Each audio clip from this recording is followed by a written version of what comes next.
Welcome to the Reason Roundtable, your weekly libertarian podcast from the 55-year-old magazine of free minds and free markets. I am Matt Welch, joined by, I presume, a clapping Nick Gillespie, Peter Suderman, and Katherine Mangu-Ward. Heidi-ho, pals. Howdy. Happy Monday. Hey, Matt. All right. 2 weeks ago, a fire broke out on the island of Maui, bringing the kinds of destruction that Hawaiians haven't seen since the bombing of Pearl Harbor. 114 people have died, the most of any American wildfire in a century. 850 people are still missing. The historic resort town of Lahaina is mostly destroyed. Sorry for mispronouncing that. Thousands of buildings have been incinerated, and the fires are, in fact, still burning if contained. President Joe Biden is out there just today. We're recording this on Monday, as we always do, unless it's a holiday, to have a look at the wreckage. Every natural catastrophe is at heart a natural catastrophe, but there's also plenty of government and policy failure at play here. The New York Times, not a libertarian magazine, in a pretty withering article today wrote that, quote, "The initial shock and grief are giving way to anger and questions about the government's planning and response, most significantly why communications around Lahaina failed so badly and whether earlier, more aggressive evacuation measures could have prevented some of the deaths." The Times continues, "Cell phone sites were burned and lost power, leaving people unable to communicate or receive emergency alerts. 2 main roads providing escape routes out of town were closed because of flames and downed power lines, funneling evacuees into an inferno of gridlock along a coastal road where many burned inside their cars. Powerful emergency sirens never made a sound.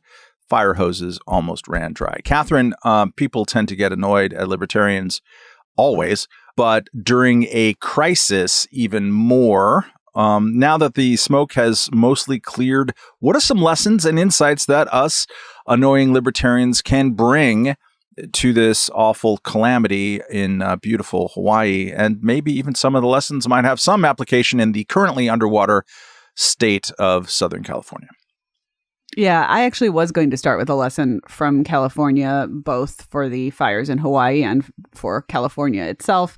And this is like, if you want to talk about annoying libertarian reactions to natural tragedies, this is peak. So I'm just going to go ahead and do it, which is, I think the real problem here is insurance markets and the way that they're regulated. And that's, I know.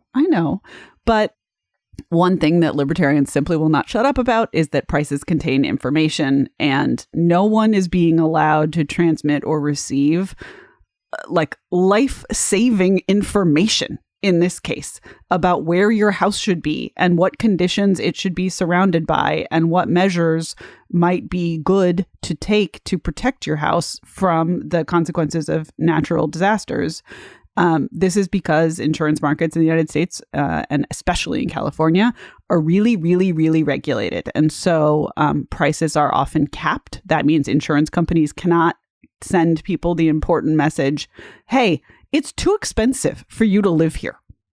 Like, you shouldn't live here because it will cost so much money for you to live here and be pretty sure that your house isn't going to be destroyed. You shouldn't do it. That's super important information that people can't get.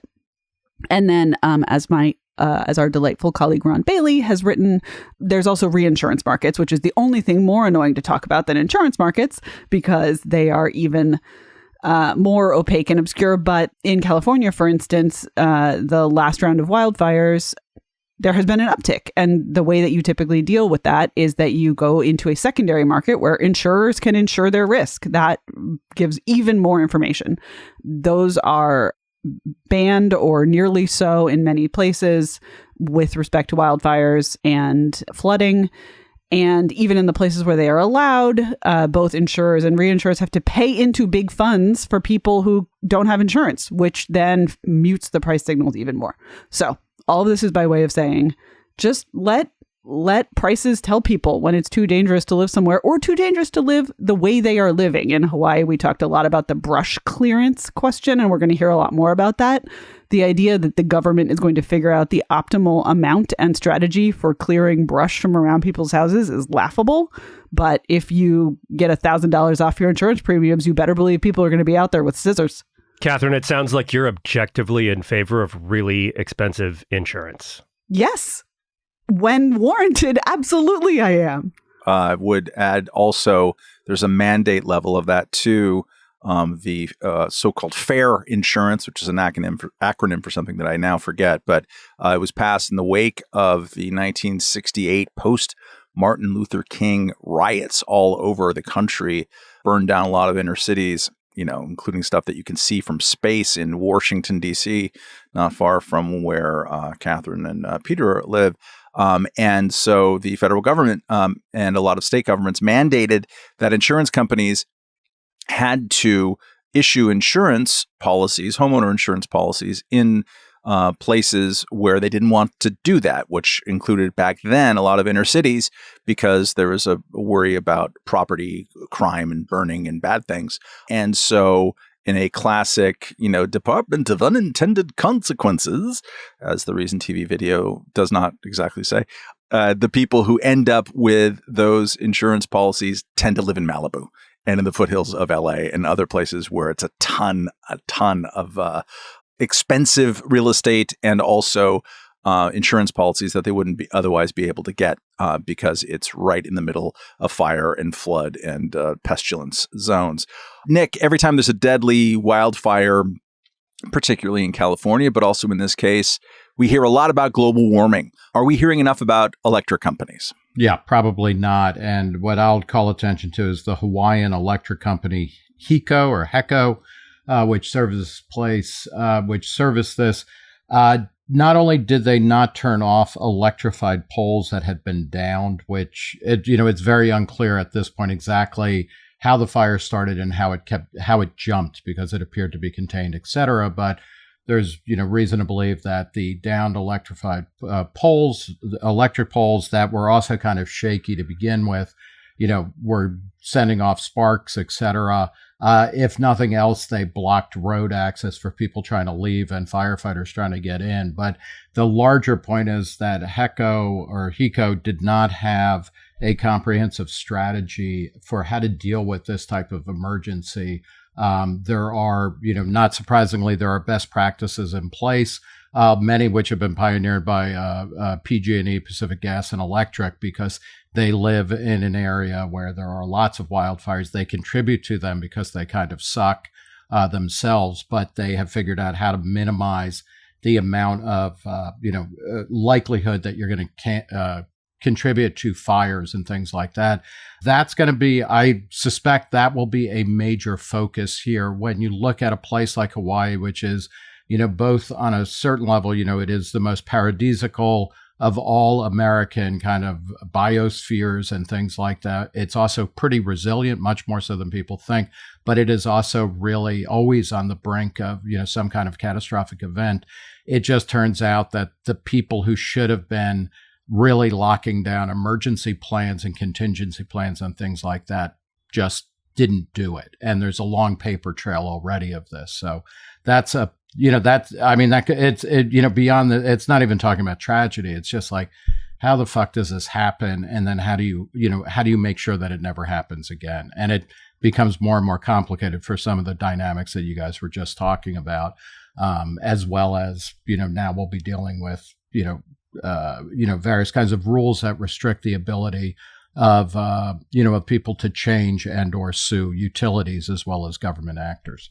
I saw on CNN looking for information about this, that there's already a discussion of lawsuits against the electric company there and the way that they mitigated and did not. Peter, you're from a tropical ocean adjacent place prone to catastrophes called Florida. Increasingly ocean adjacent, right? Increasing, exactly. How is it that a ocean adjacent tropical paradise can have problems with water? Yeah. So I think I just want to wrap up some of the lessons here to some extent just by saying that in extreme circumstances, government agencies and public utilities will probably let you down. And we saw that with the electrical system and also with the water system, which you already mentioned, Matt. And so as the firefighters were fighting this fire, trying to put it out, they were literally running out of water. And one of the reasons they were running out of water is because the electrical system was also messed up in it, because it requires coordination between the public utility that runs the water system, the electrical utility. And there is a piece in the New York Times, again, not a libertarian publication, just titled, "As Inferno Grew, Lahaina's Water System Collapsed." And just about every single quote in that piece that isn't from a homeowner who has lost his property or something like that is from a government official kind of saying, well, we didn't do it right. Or maybe saying, well, those other government officials didn't do it right, and that was and that caused problems on our end. Just an absolute cascade of government failure all the way down. And I mean, the end of that piece on the water system problems, it has a quote from a homeowner that would be darkly funny if it weren't so tragic. It just says, you can't fight fire when you don't have water. And they didn't have the water to fight the fires. Katherine, libertarians like to bore people not only with stories about insurance and reinsurance markets at and around moments of natural catastrophe, but we love to talk about the Jones Act and why it's a problem, especially in times like this.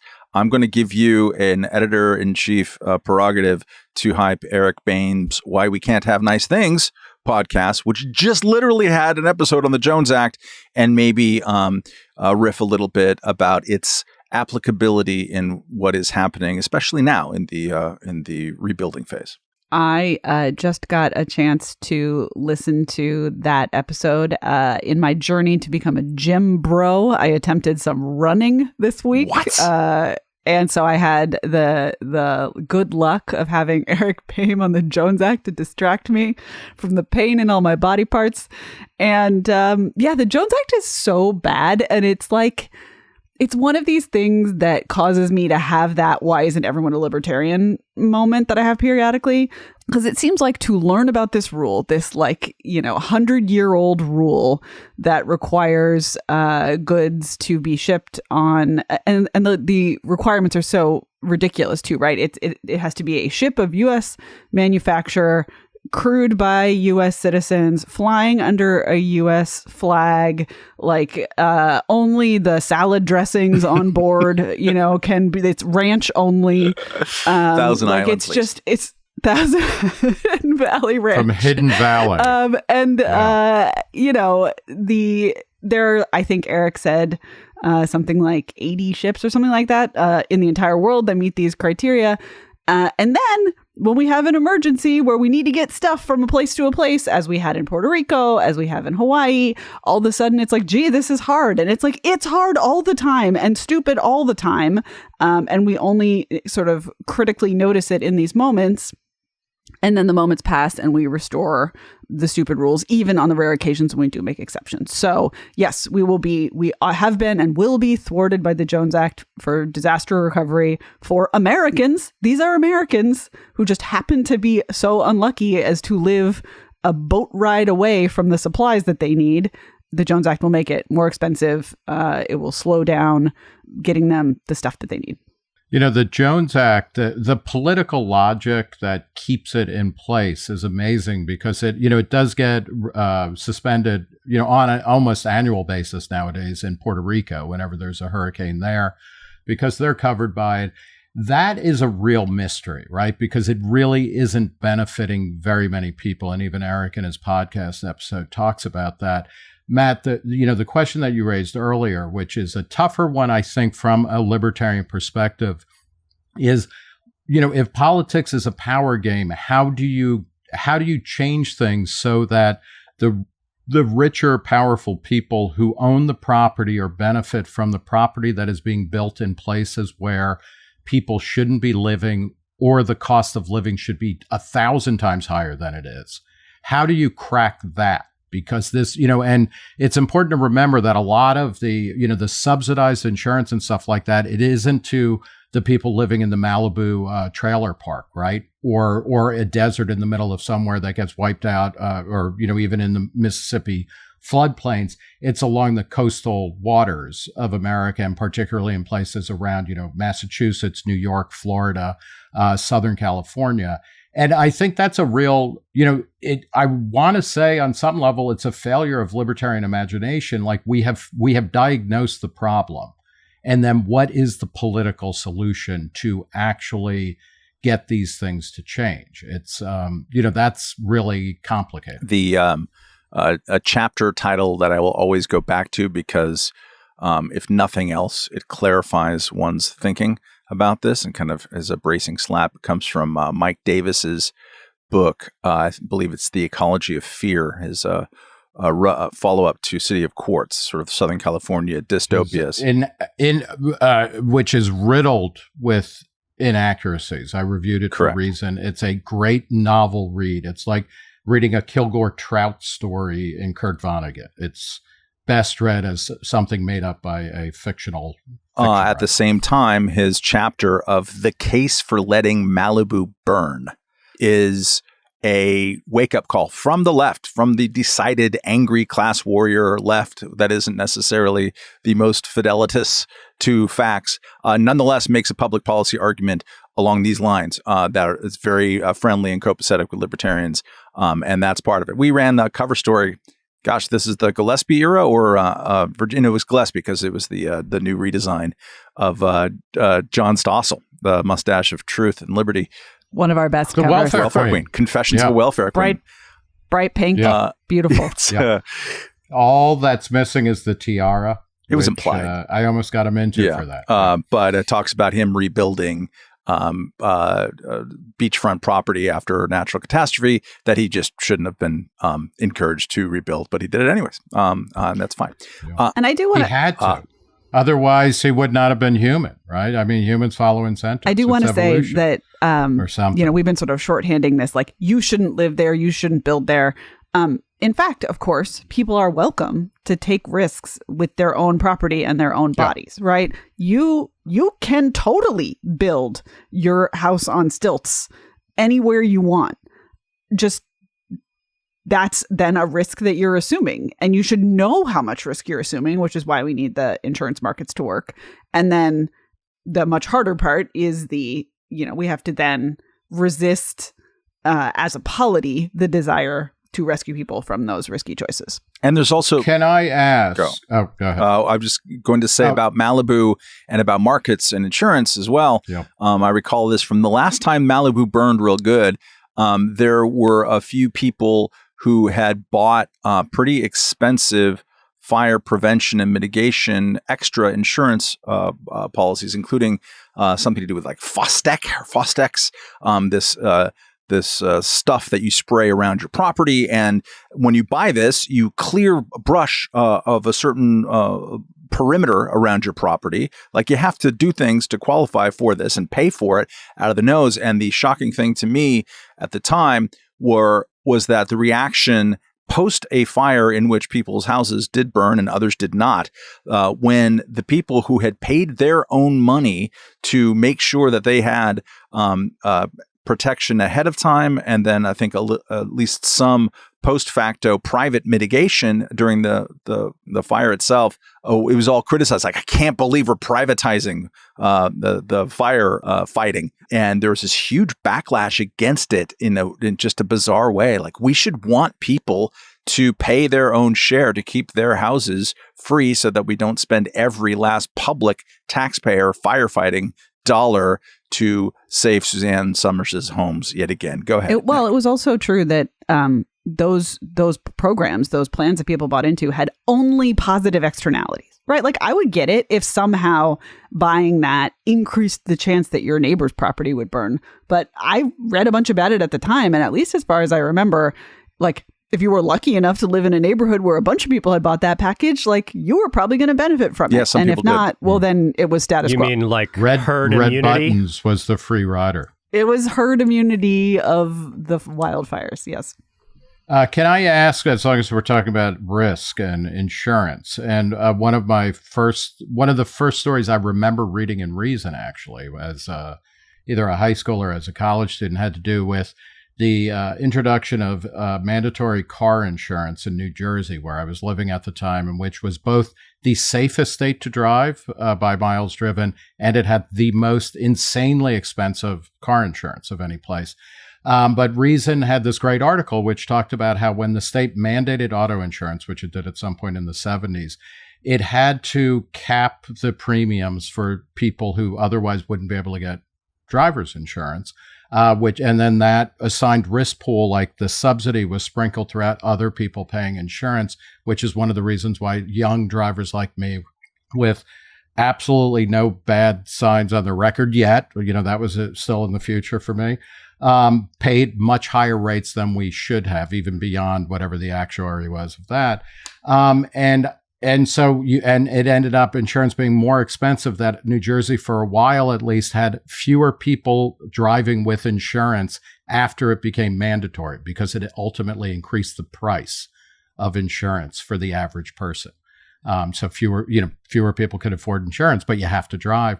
Long-winded way of asking, how are we on assigned risk pools and coverage for, say, with health insurance, people who would never be able to get insurance on the free market, or people who, for whatever reason, get priced out of an insurance market? I'm going to take I say yes. I say yes. I take a moderator's privilege in A, pointing out that is to this segment a French goodbye, and so therefore B, Suderman. Suderman, you've dealt with risk pools in insurance, talking about healthcare. I'm assigning you a 30 to 60 second response to Mr. Gillespie. Go.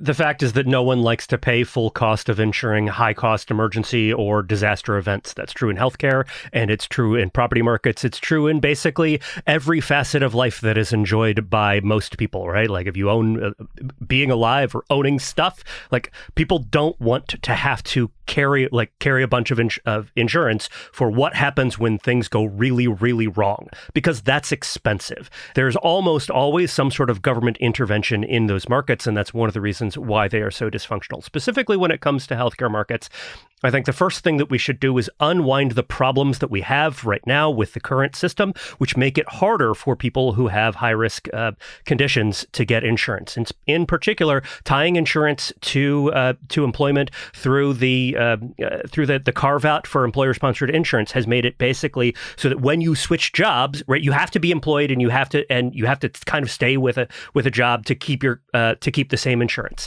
And what we want is a world in which people can buy insurance when they are young and healthy, and then keep that insurance through the rest of their life. And that will encourage people to start paying into the system when they're young, in their early 20s, for example. And then if they happen to develop some high-risk conditions later in life, that's going to mean that they have already paid into the system, and insurers will be obligated through the insurance market to cover them if they have some sort of condition at birth that makes them truly uninsurable by the time they are 6 months old. There is possibly some role for government intervention at that point, but we're not there yet. And what we need to do is fix the current system before we start thinking about the special cases that will arrive after we do that. All right, shifting gears. He's got the smoldering good looks of Clive Owen, the tousled hair sideburns combo of mid-70s Steve McQueen, and the black leather, or is it vinyl, jacket of Nick Everlovin Gillespie. He's an economist, Austrian school, thank you very much, who has described himself as a minarchist, even an anarcho-capitalist. He wants to abolish the central bank, legalize organ sales, and I'm not talking about the Hammond. And most shocking of all, 10 days ago, he won a stunning presidential primary upset in Argentina and is now the frontrunner heading into the October general election. He is Javier Milei. He is the head of the Avanza Libertad party. And ladies, not only is he single, he calls himself an advocate of free love and has been a tantric sex coach. Katherine, do you need a minute? I feel like I have met this man at so many parties. Like, I'm genuinely not sure I haven't met him. Have any Reason happy hours? And you know what? I've enjoyed all the variations of this man that I have met at all the parties, and I am delighted to hear that this dude might actually hold some kind of power, maybe a lot of power. I went just kind of fishing around for quotes. Reason has done a couple pieces on this fella, Reason Live, and there's like a wealth of delightful quotes including we ran a piece sort of taking to task a lot of the media with their limited imagination, are basically just like, he's Bolsonaro, but with different hair, which is very much not right. This series of contrasts that we point out in the piece includes him when asked about a variety of kind of social conservatism or like social mores questions, just over and over and over. Hey, what would you do if you saw two men kissing on the street? And he's like, I am a liberal. If you decide to be homosexual, how does that affect my life? In nothing. My liberty? In nothing. My property? In nothing. I therefore have nothing to say. Like, bless his heart. Love this. I do think it's important to note that this kind of ascendant species of Central and Latin American libertarianism is different than the one we have here in the US. It has some sort of cultural Marxist overtones that are different. It's just a very different landscape. So I would be hesitant to say, one of us. But on the other hand, he sure says a lot of stuff I like. Nick, you described him on Twitter as very exciting. Is it the hair? Oh, muy exciting. Nope. Muy exciting. No. It is the hair. Yeah. It's the hair. It's the sideburns. It's mostly the economic program, to be quite honest. And I'm worried because he, and I don't speak Spanish, and Google really doesn't translate Spanish very well at all. But so there's some things about him I've read that I find a little bit disturbing. He's mystical. He's an anger bear, Matt, after your own heart. If you say communist or something, like he flies into a rage. If you say central bank, he starts tearing things up, stuff like that. So it's good that he's not playing into the stereotype of a kind of hot-tempered Latin lover type. His best friend is his sister, it's which not usually a good sign in political leaders. I think we can agree. Yeah, no. Let's say there's political leaders who are in their 50s as well, never been married. But I am excited by this because he is truly laissez-faire. He's talking about dollarizing the economy in Argentina, which would be fantastic if it happened for Argentines. I am reminded by this also, though, he's also anti-abortion, or his party is anti-abortion. So that goes to the point that Katherine is saying. There's not like a perfect, match of kind of libertarian South American politics and North American politics. But I'm reminded of the fact that my Italian grandfather in the 19-teens had to choose between either moving permanently to Argentina or the U.S., and he was considered the dumb one in his family because he chose the U.S. Argentina was as rich per capita of GDP as the U.S. in 1913, and it was much more welcoming to European immigrants, particularly Italians. But I still remain happy to be living in America for the time being. But I really hope that he wins the actual presidential vote, which comes in October. Peter, please make this about the dogs. Yeah, this guy has 5 giant dogs, mastiffs. I'm not sure what kind of mastiff, but it just means big. It means a little more than that, but it means big. That's the thing you need to know. He has 5 of them. At one point, he had 6, but one of them died as a puppy. Why did it die? Because all of these dogs are clones of the original mastiff that was his best friend for a long time. 5 mastiffs, which he claims to have speaks to in the afterlife. I've got some dead mastiff buddies, and they're with me always in my heart, right? Okay, sure. You're playing poker with them? Call of Duty, but yeah, right. And they're all named after libertarian economists, and like 2 of them are named after the same libertarian economist, which I don't think I totally understand how that works from the dogs' perspectives, but maybe that just goes to show that dogs don't actually know what their names are anyway. 5 very large dogs named after libertarian economists. I'm in. I'm sold. Which ones? I don't have the list in front of me. I think there's Marie Friedman Hayek is one of them. 2 after Robert Lucas, which I found kind of seems like overkill. Like 2. Yeah, and especially Lucas. I don't know, but I find him to be very refreshing and interesting and great. And my fervent hope is that he doesn't fall into the trap, and also that we those who are somewhat enthusiastic about him don't fall into our trap. And that is this, because America has all this heft and potential source of funding and whatever, you see a lot of foreign politicians and political figures start to play for an American audience. And also starting to pull little snow jobs over American audiences.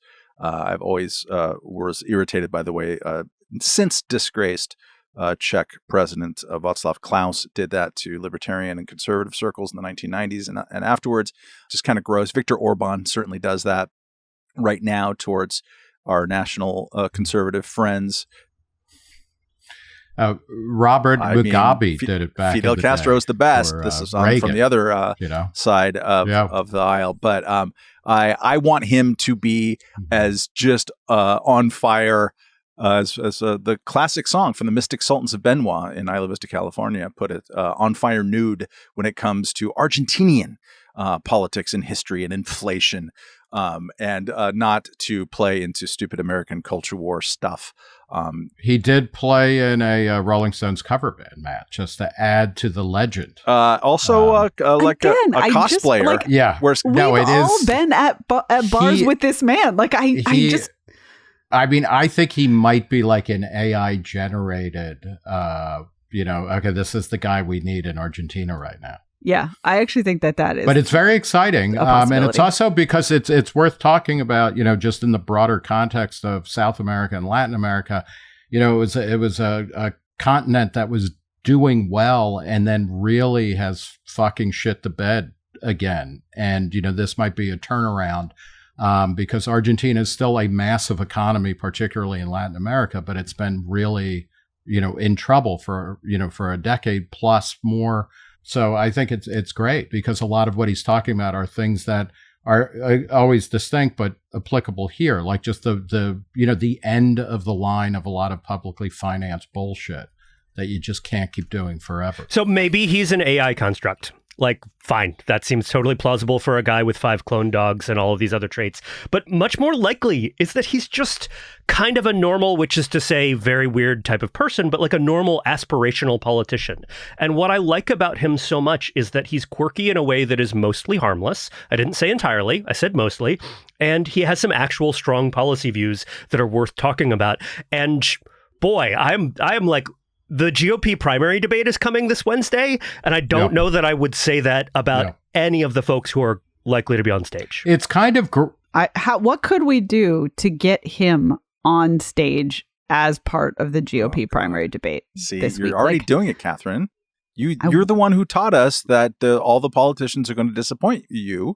I know. All politicians are garbage and they will disappoint you in the end. All politicians are garbage and they will disappoint you in the end. But in the meantime, we're not at the end yet, right? That's what you're saying, Katherine? You're still in the honeymoon phase. Yeah. He's gonna wake up in 3 weeks and be like, did I forget to mention the part where we're executing everyone who does a specific crime? You know who loves garbage though? Large dogs. Large dogs love garbage, and he's going to turn out to be garbage, and they're going to be like, yes, great. He is shaky on acknowledging the dirty war, the extent of the dirty war in Argentina, which is the fact that everything leads up to and away from over the past 70 years there. So maybe, but if he brings a populism, I don't even want to say populism, but he embraces a lot of the attacks on elite institutions that have been screwing people royally, but without the kind of Bolsonaro or the Trumpian attacks on people like gays and trans people and things like that. Like this could be, he could be modeling something, not just the great haircut and sideburns and leather jacket combo, but actually a set of policies that are more truly classically liberal if he sticks with the laissez-faire front and center.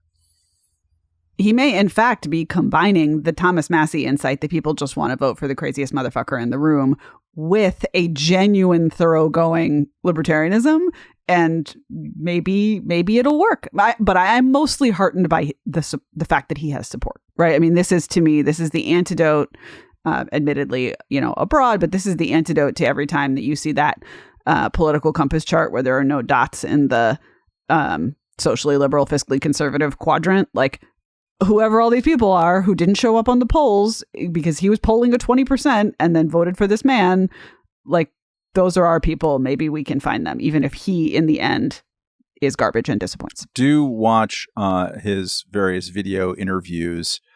He does, as Nick points out, sort of spit fire all the time, and just like it's a machine gun blowtorch, Katherine. But it's also like hot Randian fire. He's talking about moochers and looters, and he delivers better than I've seen any politician in a while. Of like, do not vote for me to give me power. Vote for me if I'm going to give you power. And it doesn't sound like as treacly as that. Like Gary Johnson had a pretty similar thing in 2016, especially. Gary, man of fire. Right? Gary's fire He's was the Holy Ghost of the lighting of a bong. I love Gary. Consumed on fire. A sky of fireworks. All right. We're going to get to our listener email of the week here in a moment. But first, a reminder that this episode is sponsored by BetterHelp. Friends, here's a little driving metaphor. You ever have one of those talking driving robot things to try to guide you through a super complicated overlapping highway merge situation like around Fort Lee, New Jersey, where one wrong turn gets you over an unwanted bridge and another one sends you to even deeper, darker New Jersey.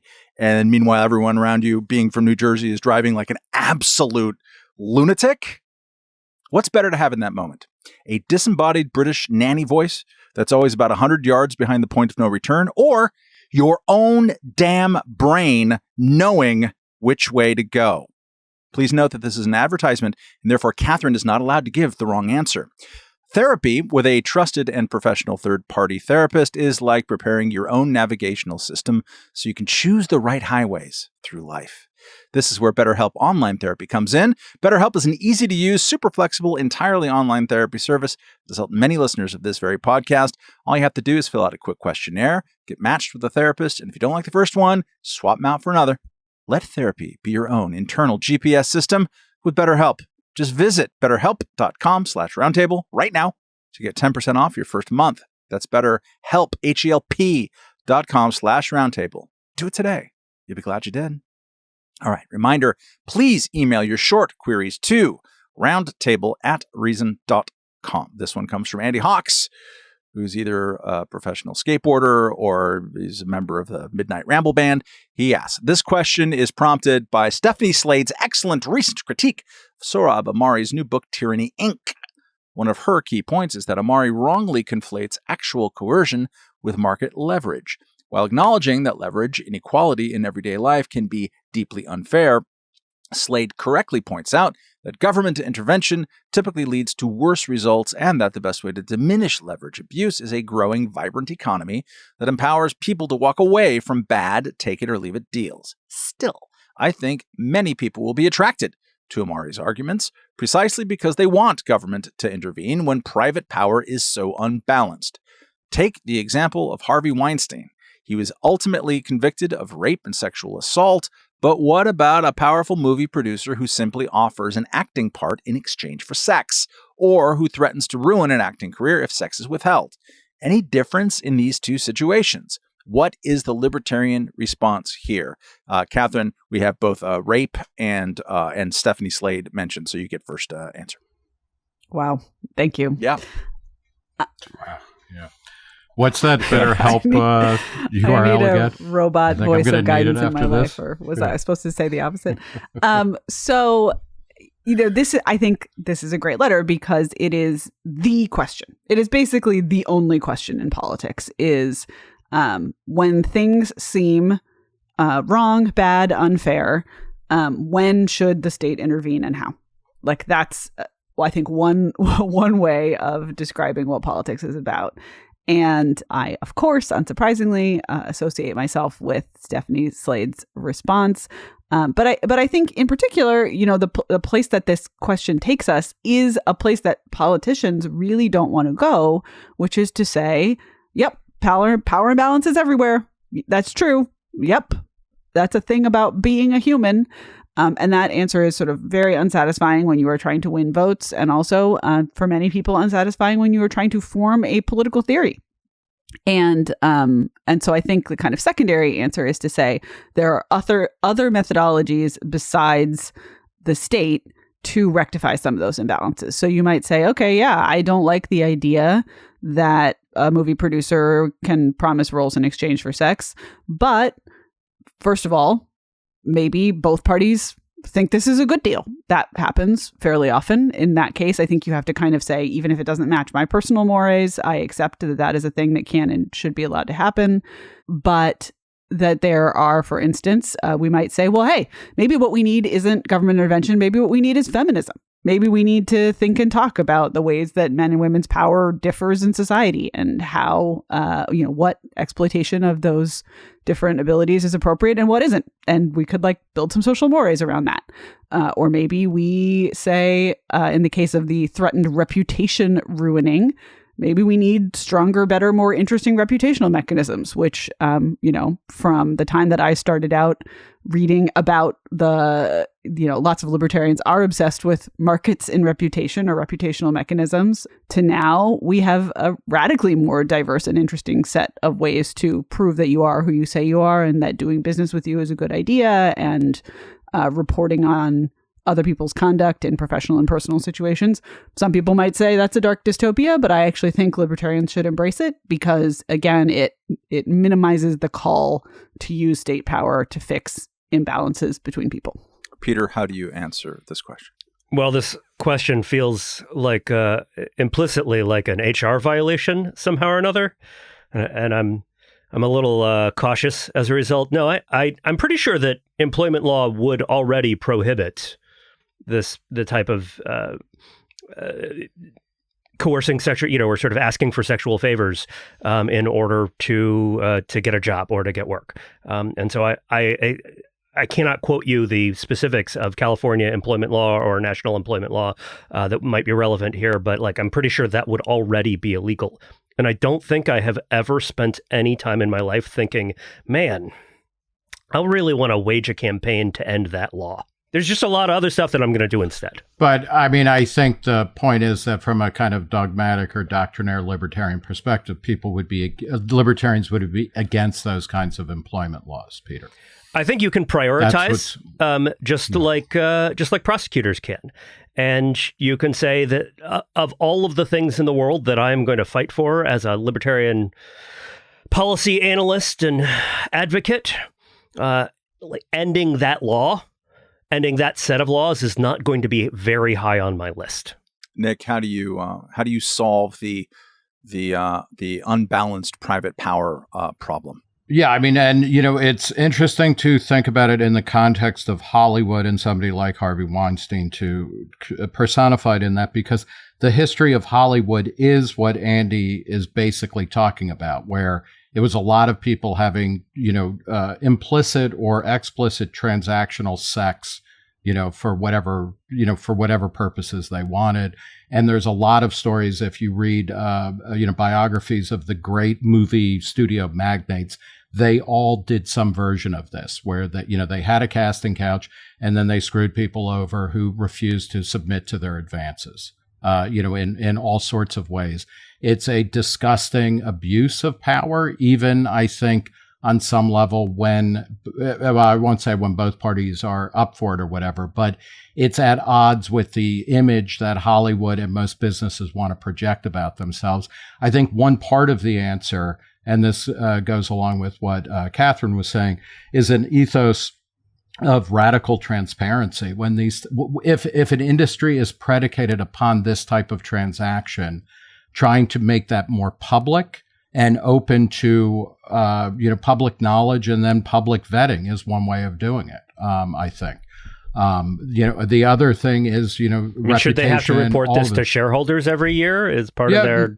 No, and I'm not making light of it, but it's like they might have a code of ethics that does that. I mean, there's athletic competitions where the athletes say, I am not using performance enhancing drugs. And that becomes either, an added benefit or something that makes it less interesting to viewers and things like that. But I think there's a larger issue here, which is that libertarianism, we're always accused of being utopian, but in fact, we're not. And there are certain things, as Katherine was saying, that government action is not going to eradicate fully.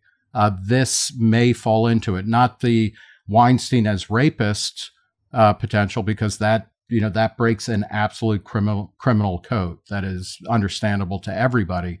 So I think that's part of the limits of libertarianism as a utopian philosophy. You do radical transparency, you change cultural mores, you talk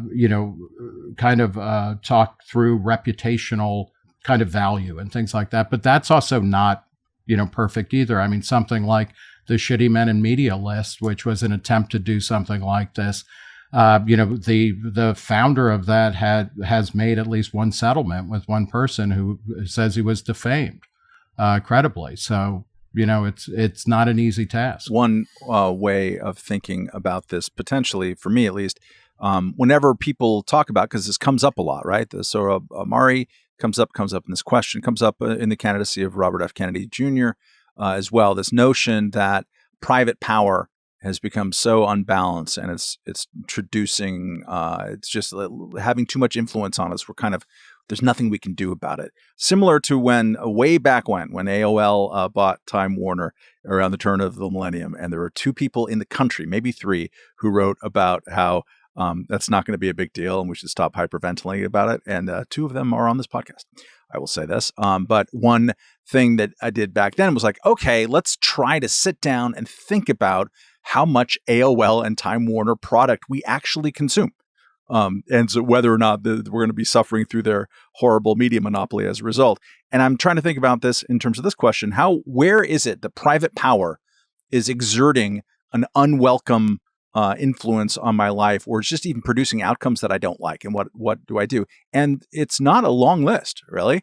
I mean, I've had a couple of bad experiences while using like aggregate travel sites to get like tickets or rent-a-cars, and it had a bad outcome. And there's a great solution to that, which is don't use them. Use the company. Find a company you like and stick with them. That's one thing you can do. And there's not a lot of other examples that I can immediately think of. The Verizon charges me too much money. I don't understand how to figure out what I'm paying for, Katherine. That's a problem. Okay. And those are usually tied up with things that were given local monopolies at one point or another.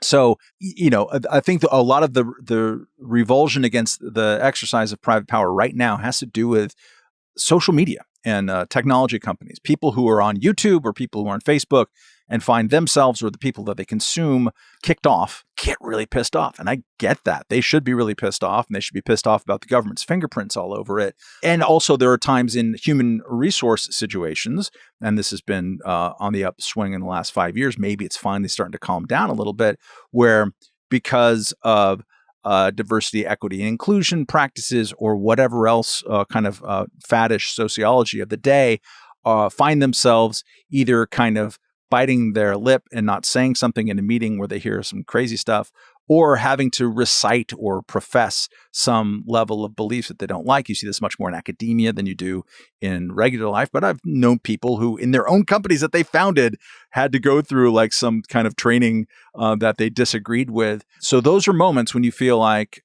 private power is being exerted against you. It is a powerful emotion, to be sure. And it's always important to trace it back and see where it comes from. And is it a question of private companies acting? Is there a government involved in the background pushing that in that direction? But doing that exercise also might reveal that it doesn't happen as often as you think. That is my suspicion. If I may, to build on that, Matt, I think I may be the only person who lived in small town America for an extended period of time, which is radically different than big city America, because there are places like in Cincinnati, in the Cincinnati area where I lived, on the outskirts of Procter & Gamble, one of the biggest companies on the planet, and Chiquita Banana, also a major company in America and in the Cincinnati area.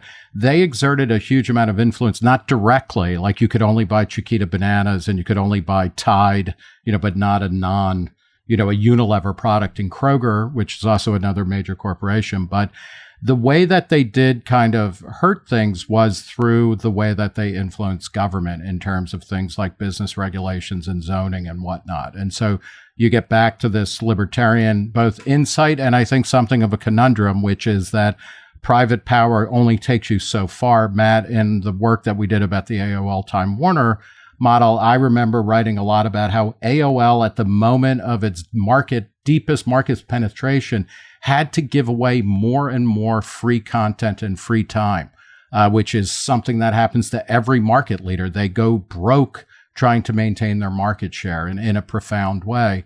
Walmart is something like this too, where it's only powerful to the extent that it keeps prices ridiculously low for people. But there is that, they end up teaming up with government. And I think this is kind of maybe the next stage of libertarian insight, of building a political economy that erodes the ability of business, of the private sector and the public sector to team up against the voting public in a way, which happens a lot. And I think you see that kind of imbalance being utilized more in the exact parts of the heartland that people like Sohrab Ahmari love to romance, but never quite get around to visiting, much less living in. All right, let's go to our end of podcast, what we have been consuming in the cultural arena. Katherine, why don't you lead us? I read Medusa's Ankles, a collection of short stories by A.S. Byatt. I came across it browsing a physical bookstore, which I was reminded I should do more often. It has a cool Joanna Andresen style collage on the cover featuring a lobster. And the stories are... Did you consider it? I considered the lobster. I did. And the stories are wonderful. They are like, almost comically atmospheric. They, for those who are trying to remember why they know the name A.S. Byatt, she's the author of Possession. And the stories are all very much in that style. There are some hints of politics in these stories, but for the most part, they are sort of pure aesthetics, and they were a great choice for a end of summer read. What about the ankles? Are they? Did they turn men to stone as well, or?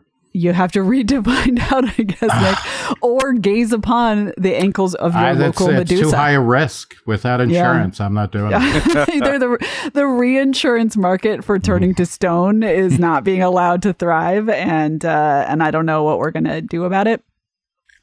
There are periodic drives to ban A.S. Byatt's work because it has sexy bits and murdery bits. So I suppose from there, get it now before it is banned in Ron DeSantis' Florida. Peter, speaking of Florida, what did you consume? I read Double Star by Robert Heinlein.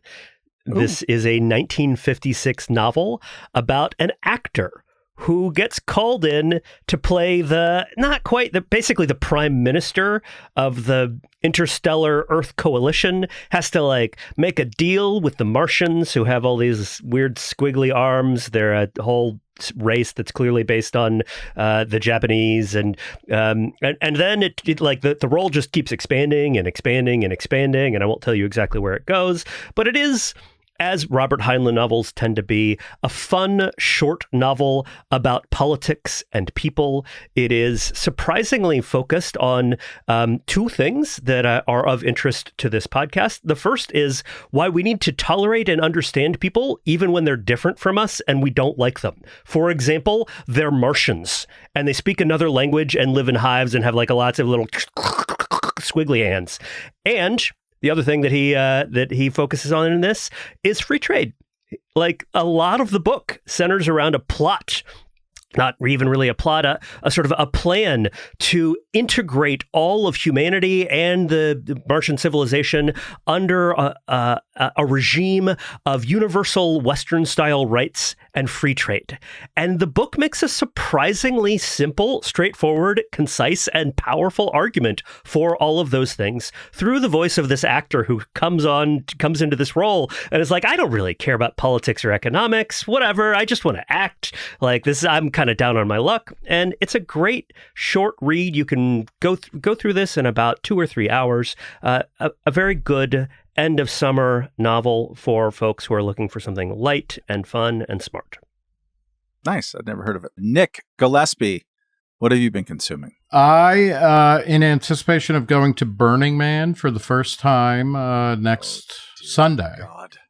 Yes, I am reading Brian Doherty, Reason. Is he a senior editor, or has he been busted down to like Paperboy or something? Senior underwater and editor right now. Oh, in the desert, but in 2004, and then it was published in paperback in 2006. That's the edition I'm reading from the wonderful folks at Ben Bella Books. Check them out.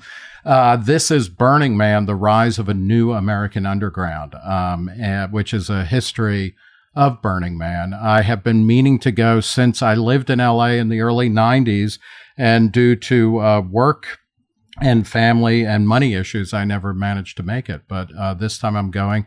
And This is Burning Man by Brian encapsulates the exact moment. It's based on a Reason article that he wrote, I think in 99 or 2000, about the moment where Burning Man went from being a kind of happening into something big enough where it actually needed to start generating the rules and the principles that would kind of limit it on some level, or kind of codify behaviors that were acceptable and not, and what happens in a society when that is going on. It's a great read about Burning Man and about a particular moment.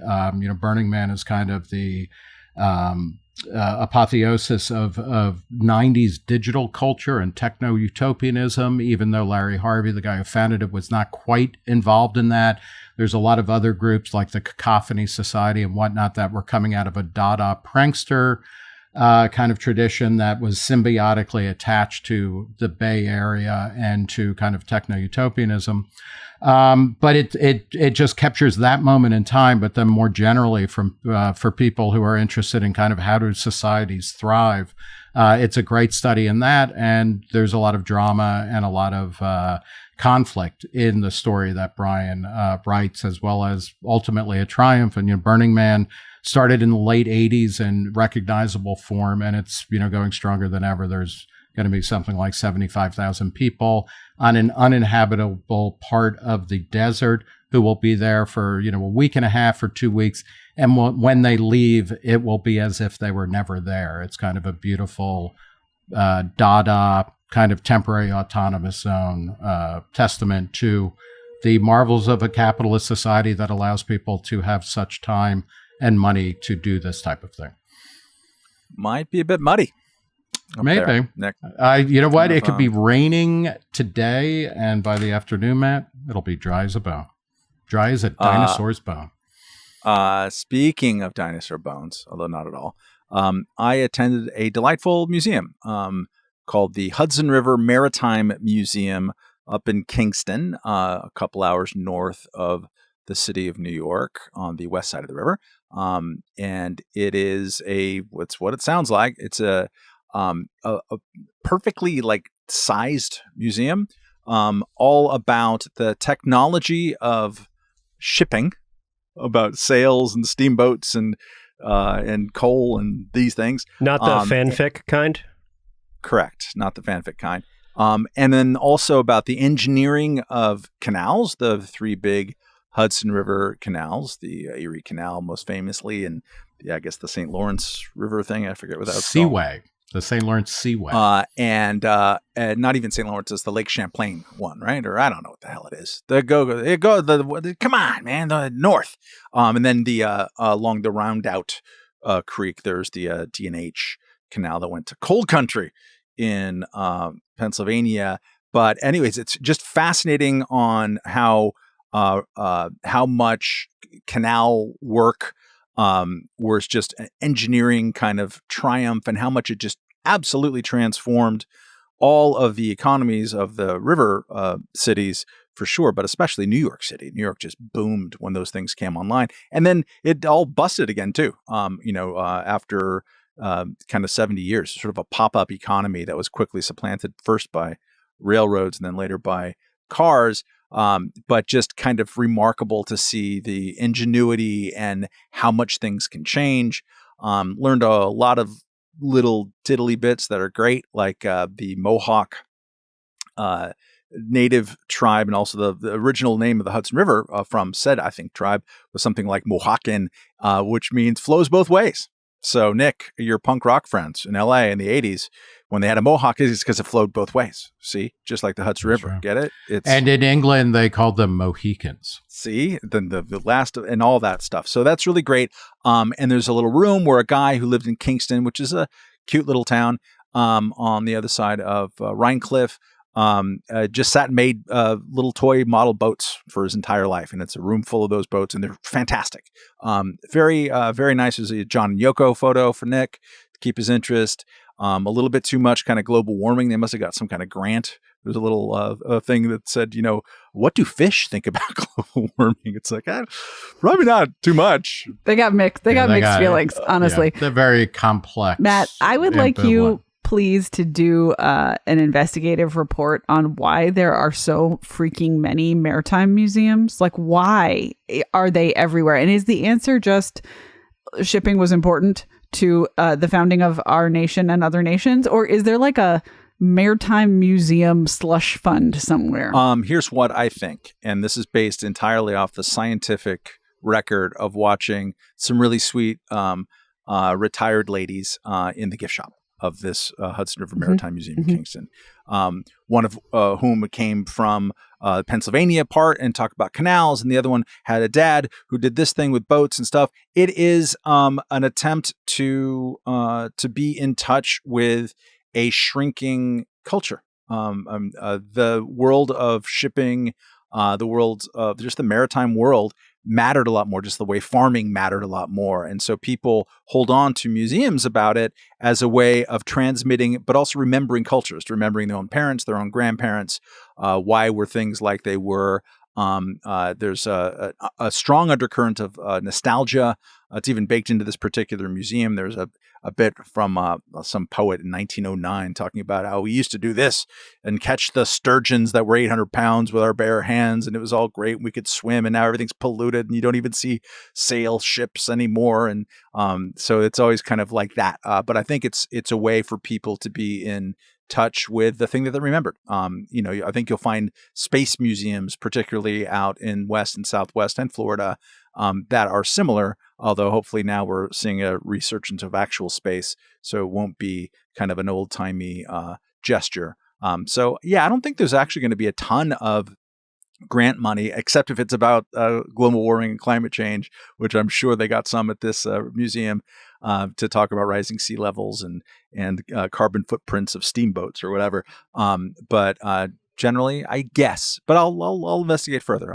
You're the editor. I realized I might have actually just been asking still again and always, why do people like Moby Dick so much? Yeah, that. But you've read it, so you know. I still don't, Nick. That's the Really? thing. Huh.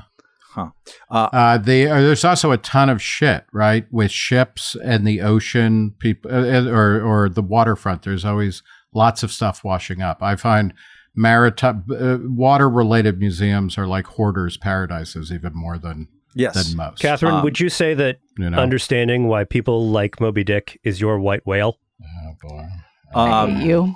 Goodbye. Wow. That's all the time for really bad Peter Suderman jokes we have on this podcast. Stay tuned next week. Are you I'm out for 2 weeks, my friend. You're out, and Suderman, you're out too. We're just let's do our HR bookkeeping here at the end of the podcast. Anyway, we're going to have a podcast next week. I don't know who's going to be there or why. It's going to be more guest stars than there are in heaven. Thank you for listening to this one. Go to all of our podcasts over reason.com/podcast. I understand that there are occasionally ones involving Nick Gillespie. Nick, is there anything that you would like to talk about from your shop in particular here at the end of this podcast? We got a bunch of great stuff coming up on the Reason Interview podcast. Comes out every Wednesday, Matt. That's great. Very helpful. And of course, you mentioned it, but let's mention it again. Eric Bame's Why We Can't Have Nice Things is a phenomenal podcast series, limited run. As a matter of fact, the first 3 episodes are already available on Spotify, Apple Podcasts, and of course, Reason.com. Episode 4 is out on Thursday, and it's a story about... Drum roll. Katherine, drum roll with your terrible fingers. It's a story about bootleggers and Baptists. you get the reference, great. If not, don't worry, we'll explain it, says the ad copy. In this story, the bootleggers are liquor stores. The Baptists are Baptists. And they work together to keep prohibition going in some parts of Arkansas 90 years after the 21st Amendment freed most of the rest of the country from a government ban on booze. It's an inside look at how ideologically opposed special interests can team up for protectionist reasons, which is why we can't have nice things. Go, Eric. Go leave a review, by the way, if you're up there and listening to it. It's awesome. It's helpful and encourages us to do more of this. In fact, if you want to encourage the entire mothership, go to reason.com/donate. Encourage us with money. Okay, goodbye. See you next week.